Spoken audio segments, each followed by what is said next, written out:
Welcome into this Sun Devil Source 2-minute drill alongside publisher Chris Cartman. I'm Rob Warner, and Chris, we just attended Arizona State's Tuesday morning football practice.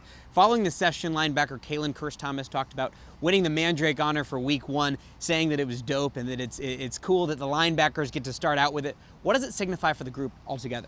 Well, Antonio Pierce has really been pushing this alpha male identity of ASU's linebackers. It was themed throughout camp.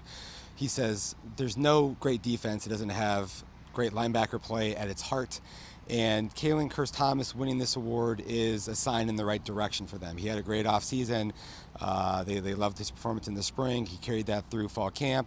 Now it's a sign that you're going to have increased competition. Danny Gonzalez told us that they like 5 linebackers in that group as basically being elite, quote unquote, with the other person being Kyle Soley, in addition to the 3 players who started last season. So they're off to the right track. And defensive coordinator Danny Gonzalez was talking about the overall depth in the defense and the secondary. What can you say about what he said? Well, Willie Hart's, Kewan Markham, Jack Jones all gave them very strong play. Jack Jones played a lot, 30-plus snaps, more than they anticipated. Hart's and Markham are more in the 10 to 15 snap range, but I think that's going to increase this week against Sacramento State. You'll probably see a splitting of reps between Jack Jones and Chase Lucas. Kobe Williams maybe will play a little bit fewer because Tamarcus Davis and Jordan Clark are also quite capable. And then just the athleticism isn't really a drop down to that second team safety level with Hart's and Markham. And so coaches feel great about their ability to call all the plays.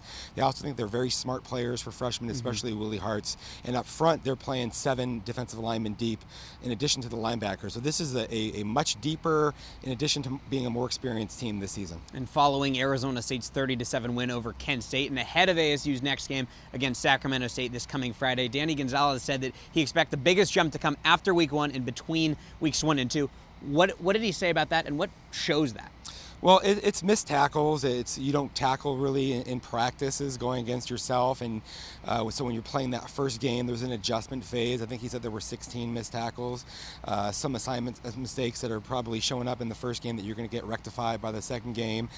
He wanted guys to play harder overall. He thought there was a drop-off after 40 some odd snaps, so there's some conditioning adjustments that they made going from week 1 to week 2 in a practice setting just to try to get guys ready, and everybody knowing that they're not going to have to play as many snaps as maybe they did last season should also help in that respect. So ASU continues to get ready to host Sacramento State on Friday right behind us on Frank Cush Field. But right now, for site publisher Chris Cartman, I'm Rob Warner. This has been a Sun Devil Source 2-minute drill.